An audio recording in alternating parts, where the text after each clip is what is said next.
In an opulent banquet hall, Chai Nana entered, her mind buzzing with anticipation.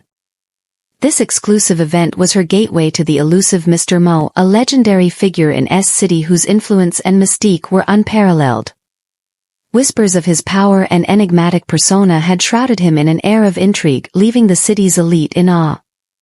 As Chai Nana strolled through the lavish venue with a wine glass in her hand, her thoughts echoed in her mind.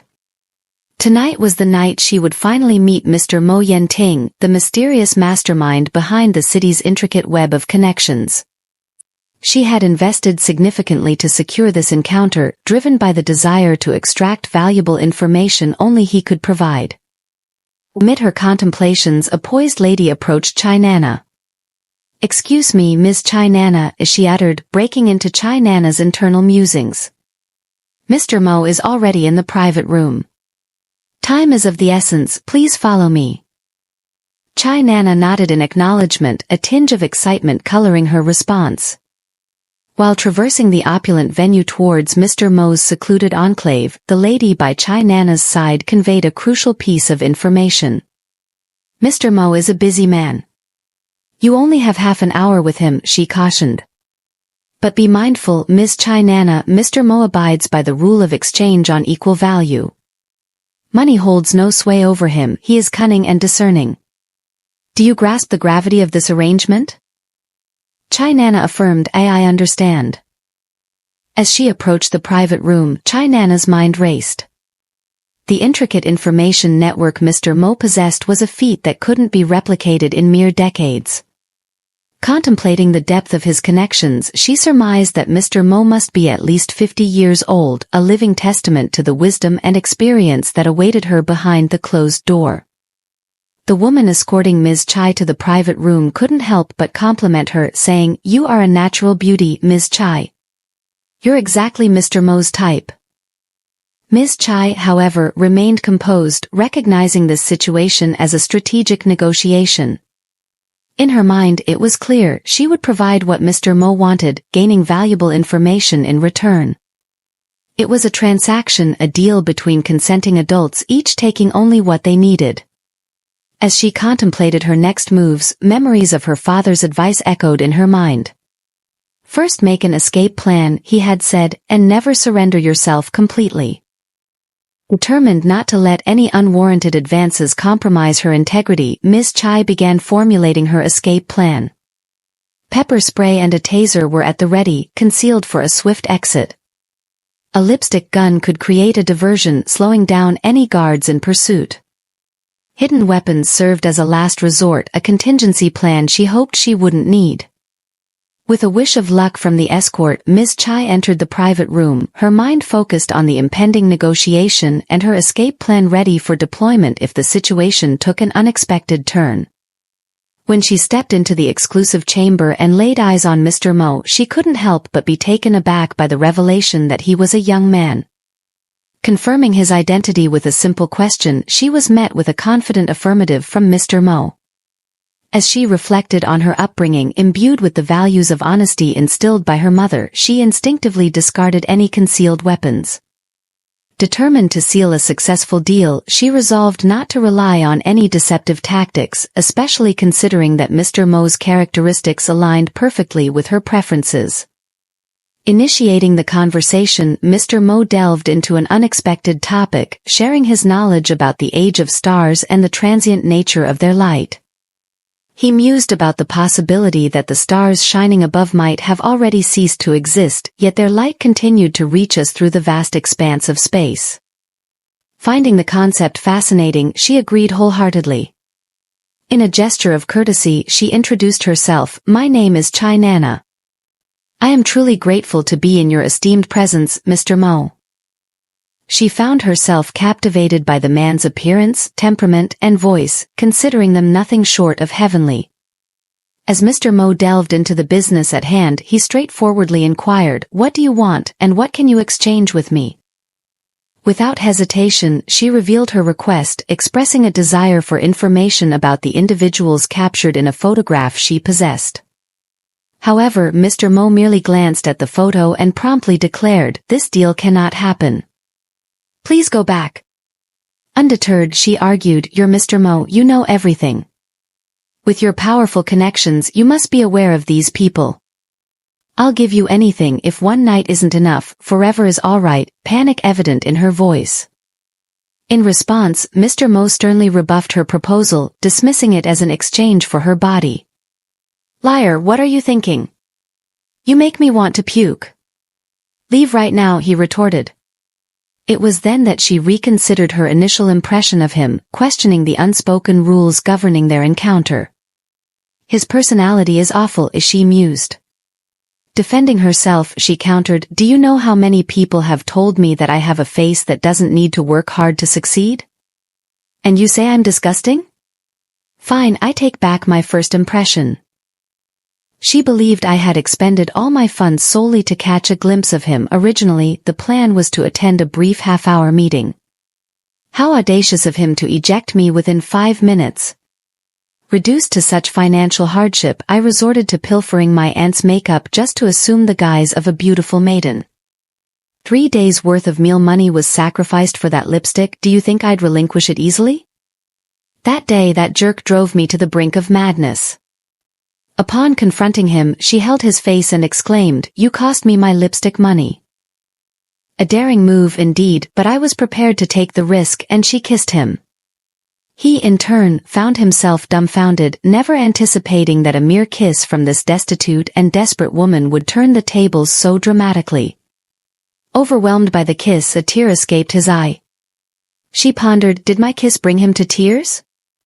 Is being kissed by me that agonizing? It's almost as though he transformed into a person with a soul. Unexpectedly, he embraced her, catching her off guard. She wondered, what is happening? Can this arrangement still proceed?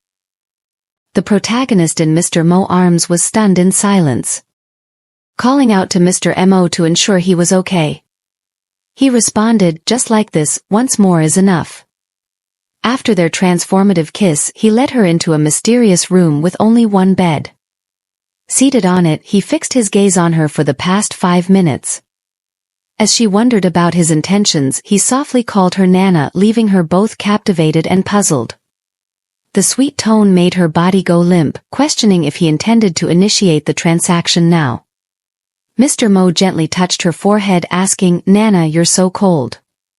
Are you shaking? Do you want me to turn on the heater?" She stammered, "No, I'm not cold," but her mind raced with thoughts of their future. What name should our children have? If they can't take my surname, maybe Mo Chai Chai. She scolded herself, "Don't get carried away. The purpose is to gather info on the people in the photo. This is urgent business."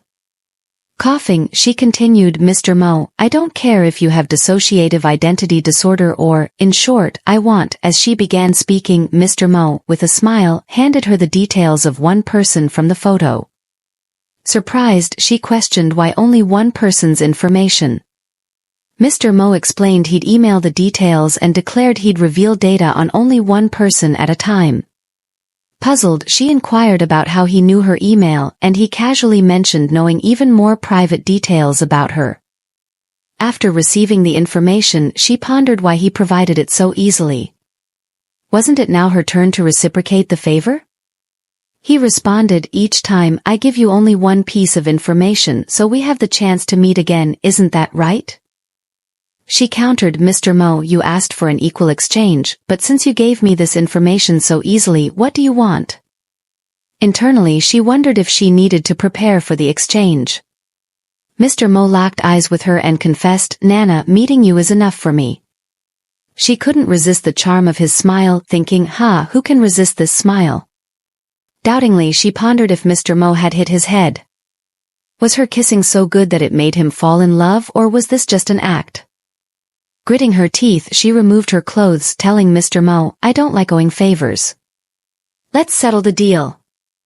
Mr. Mo protested, "No, don't." With a sincere gaze, he expressed, "I don't want our relationship to be a one-time transaction.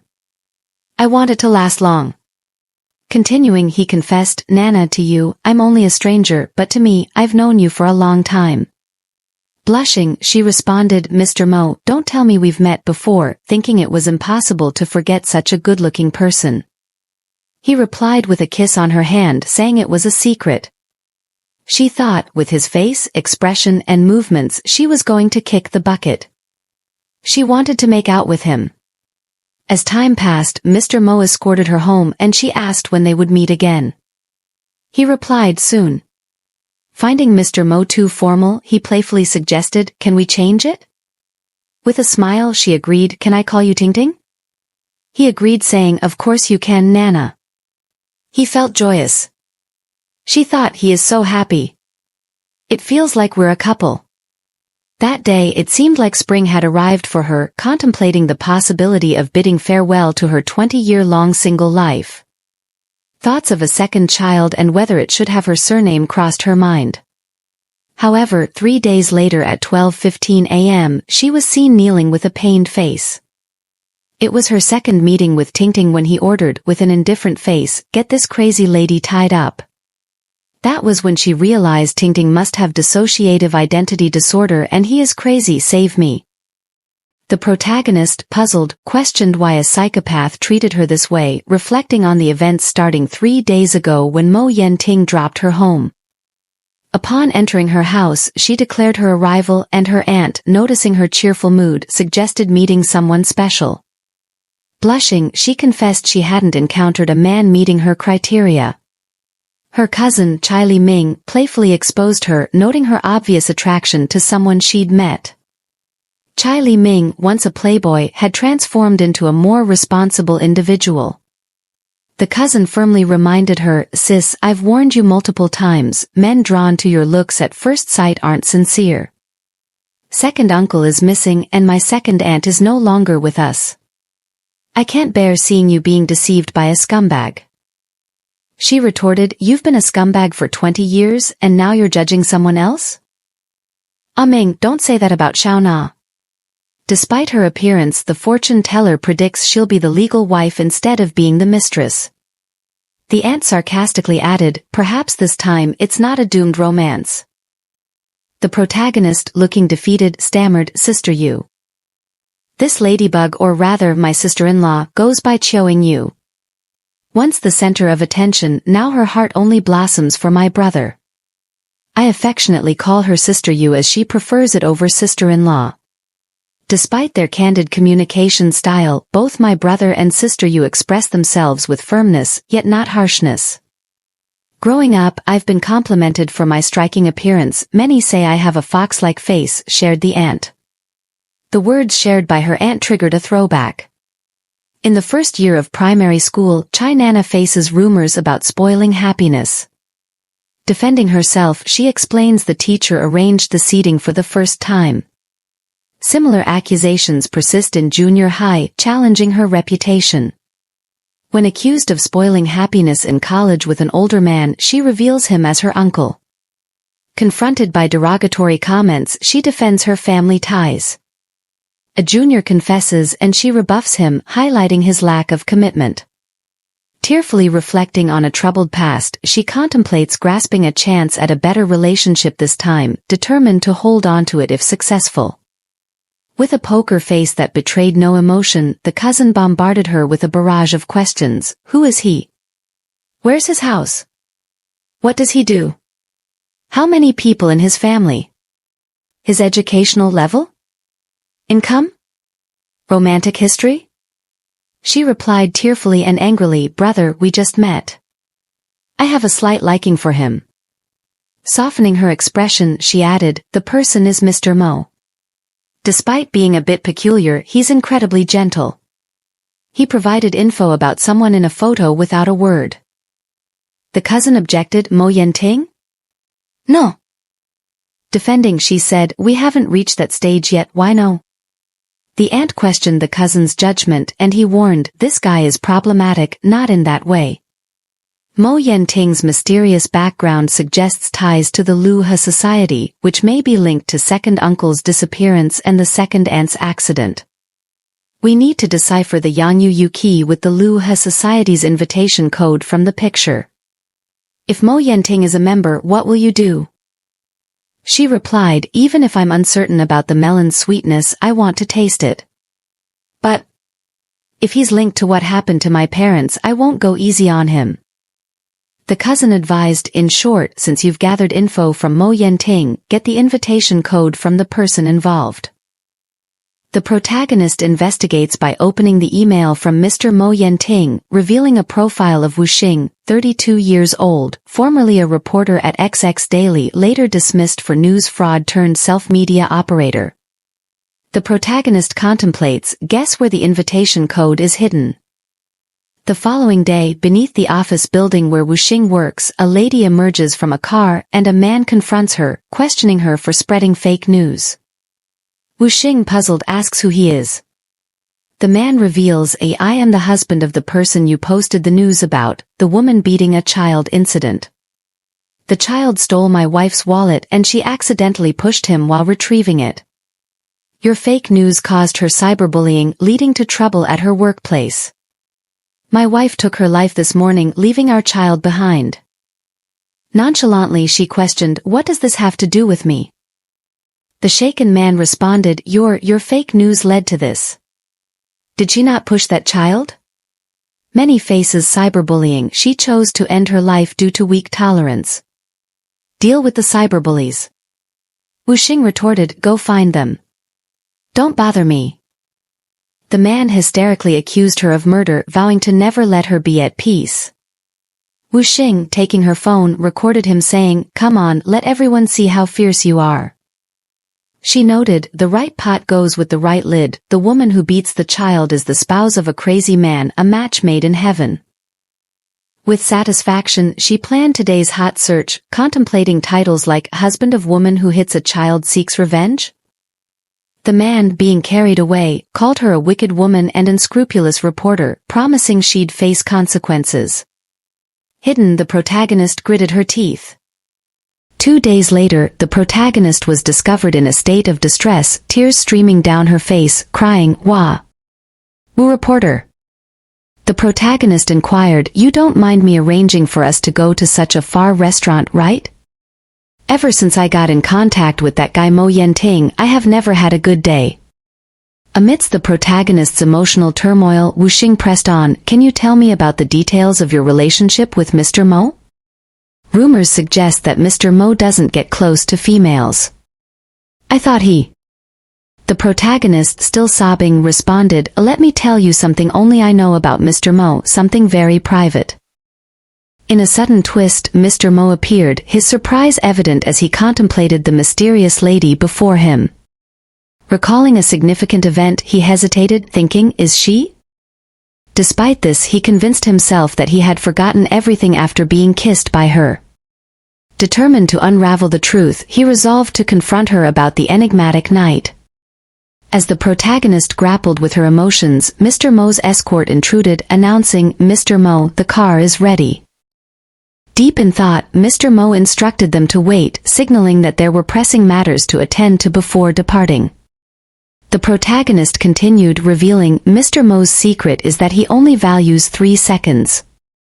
Every time, I need to invest half an hour in exaggerated performances just for those mere 3 seconds. He even amplifies it as if those seconds are earth-shattering. Mo Yenting, he never satisfies me. If it weren't for his wealth, who would agree to be his fiancé? A sudden shock overwhelmed her as she pondered, someone's watching my back? Turning around, she found no one. Doubting her perception, she wondered, is it just an illusion? Perhaps I'm overthinking. Interrupting the introspection, Miss Chai, are there any other private details the reporter questioned? After a moment of contemplation, she responded, let me think. Come to think of it, it's about time that it will happen soon, she thought. A loud boom echoed and the reporter exclaimed, ha! Is it an earthquake? The protagonist, with a shocked expression, urgently addressed Wu reporter, something big happened. It seems like there was an explosion over there. The reporter, who had been impassive throughout their conversation, suddenly stood up with a delighted face, remarking, the house over there exploded, this must be big news. Don't know how many people must have died. The protagonist, handing over Wu Xing's phone, exclaimed, I can't believe I'm witnessing this kind of news. Hurry up and take a photo of it. Don't let others get the scoop on this fresh news." She replied, "Okay," leaving behind her essential diary. The protagonist, wearing a pleased expression and holding her phone, smiled while capturing a picture of the reporter's book.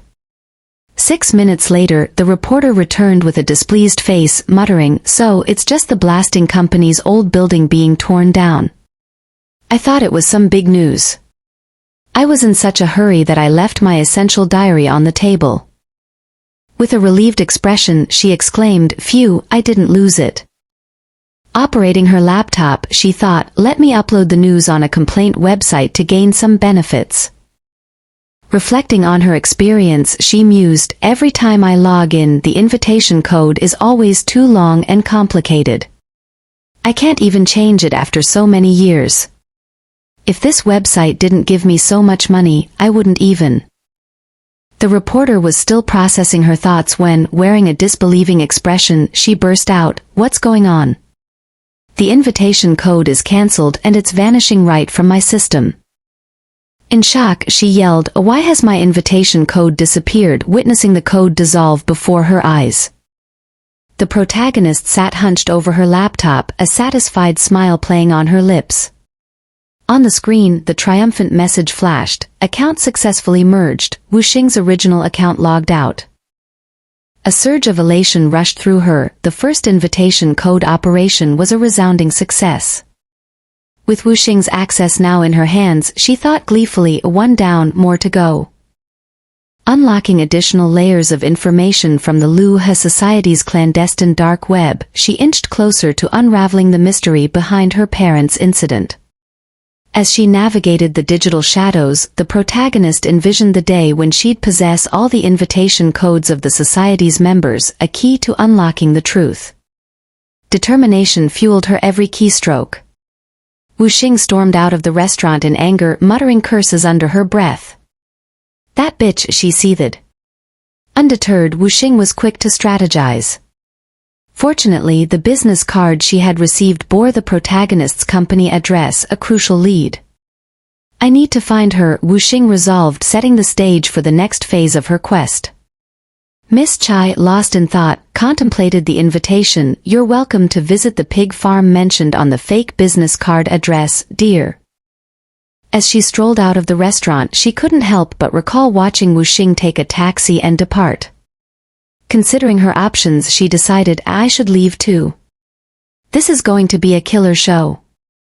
As she headed out, her eyes suddenly lifted, and to her surprise, she spotted 2 guys standing in front of her. A fearful tone crept into her voice as she questioned them, "What do you want to do?" One of them calmly replied, "Sorry, but Master Mo has invited you." They brought her before Master Mo, where she found herself kneeling. "Ha, how could you be robbing civilians in broad daylight?" "A girl, for that matter," she exclaimed with a pained face. As she looked at him, he spoke with a poker face, instructing, "Tie up this crazy woman." She couldn't help but think that this man was definitely schizophrenic. "Help me," she pleaded. On her way to this place, they had put a black head cover on her. She had only glimpsed light again after being thrown into a bedroom. With a bewildered expression, she thought, "Where did this mentally ill man bring me to? This looks like the presidential suite of a luxury hotel. Let me take a look outside to confirm the location."